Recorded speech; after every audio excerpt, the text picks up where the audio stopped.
Eduardo, as I understand it, that doesn't cost us a penny more in the state as a whole. You're taking the pie and cutting the pie differently. Is that correct? Is that cutting the pie differently? Yeah. Yeah. That's what I thought. Dr. Carvalho, you want to follow up on that? I'd love to. I mean, I try to avoid these days the issue of district cost differential, the DCD, because it's, you know, a lot of people in Tallahassee tell me it's a dead horse. And I said, well, let's call it something else and bring it back. The fact of the matter is, Dr. Padron is absolutely right.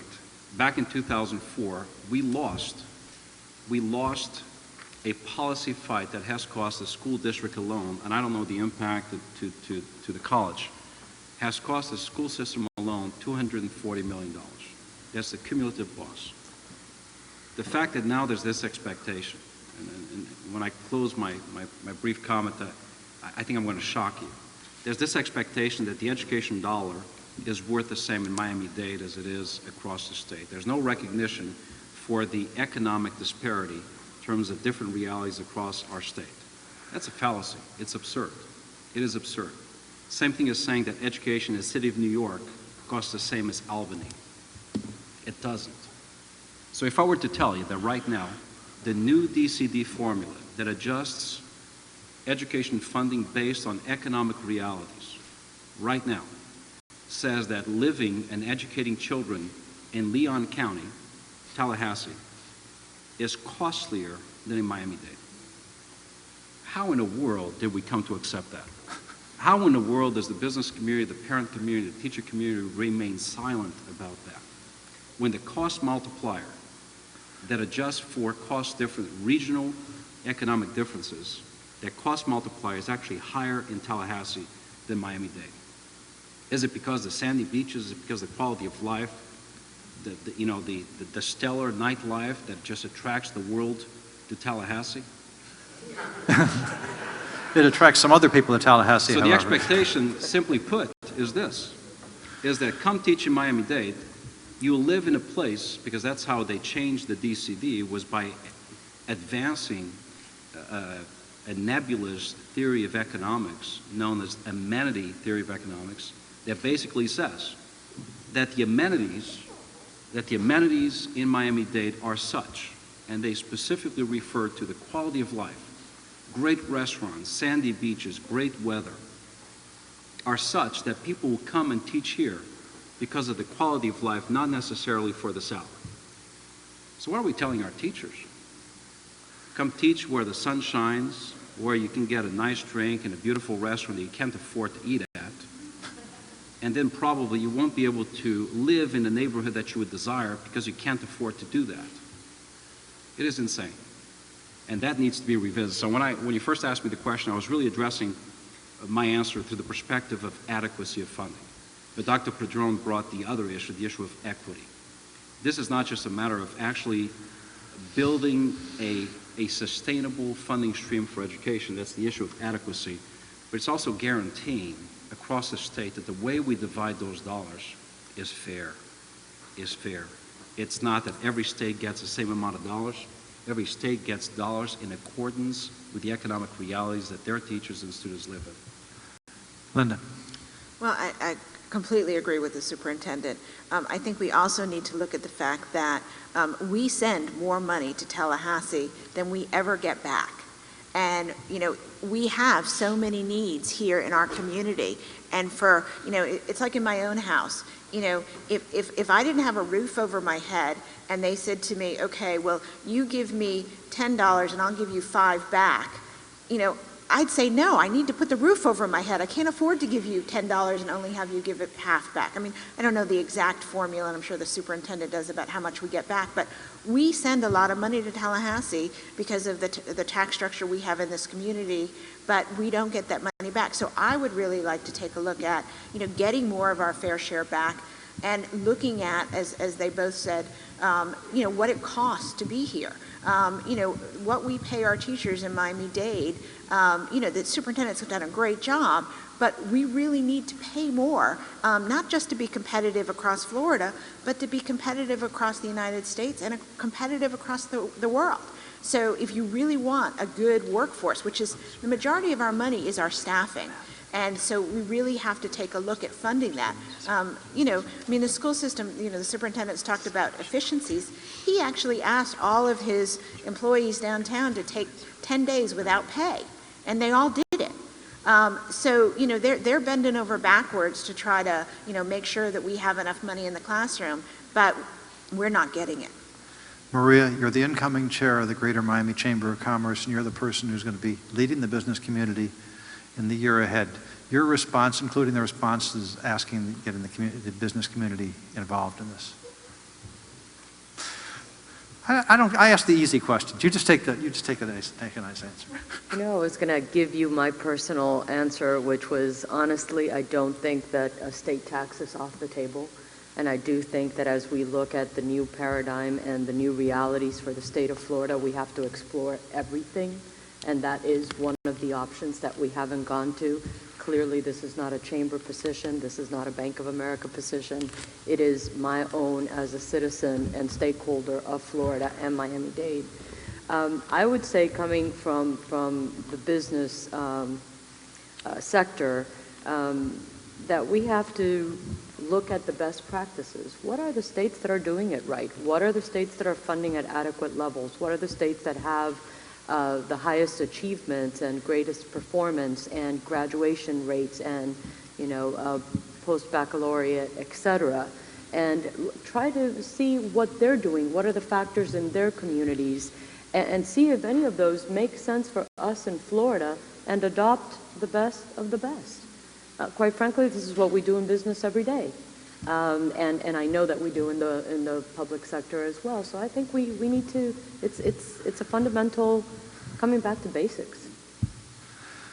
Those are great answers. I want to give the audience a chance to ask some questions. I'm going to run you here all night long. We have microphones up here, and feel free to step up and get in line and just ask some questions here.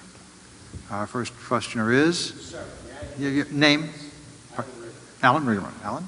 Okay, I spent this morning with two mountain lions, then the school board meeting, and now I'm here. He's been in the wilderness all day long. Be careful, Alberto. I love that man.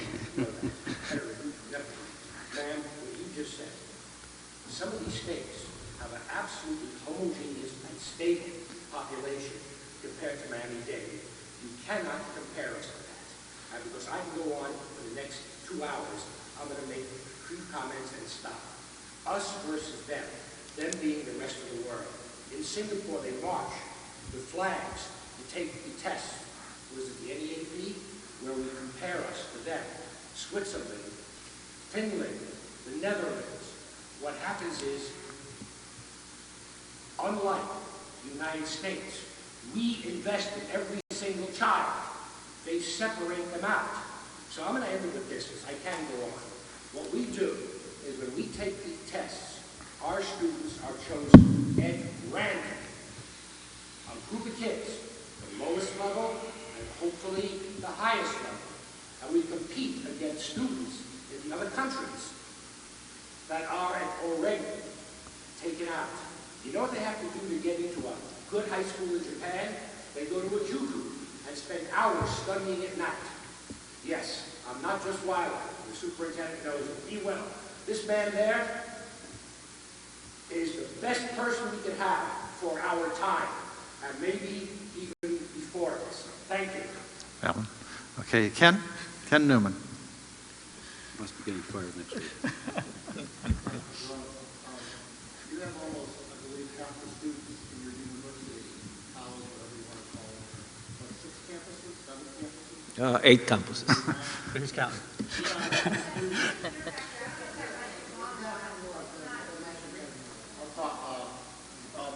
You have all like half the students and your university as the school system has. Pretty close to it, I believe.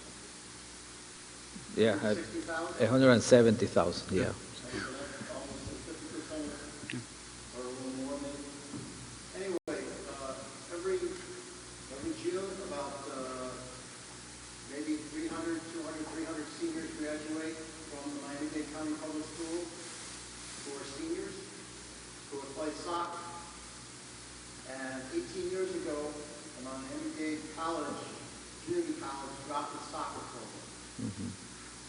We're building a baseball stadium that nobody's going to go to, and yet our community college does not have any varsity soccer teams. And we need 6 of them, 2 for Homestead, 2 for the Kendall campus, and 2 for the North campus. And that would be about $500,000 widely invested so that those students would be able to go play soccer for 2 years at Miami-Dade and then go on to another 4-year school to complete their degree. And right now, Broward Community College is bringing back varsity soccer for their men's and women's teams. And your $2,900 budget for students, make it happen. So, my point is that Miami-Dade Community College has become a new school that is not focusing on those that grow up here. Instead, it's become the college of people who are the new immigrants and who are an adult. And I think some of what Miami-Dade needs to do is to go back to those who pay their property taxes to help support that school, those schools. The people who are either the natives or who arrived here as young people and have stayed in the school district for 10 years, graduated, and then stayed on to go to Miami-Dade. The school needs to focus on those people and not a 25 or 30-year-old immigrant who just comes and takes an English class.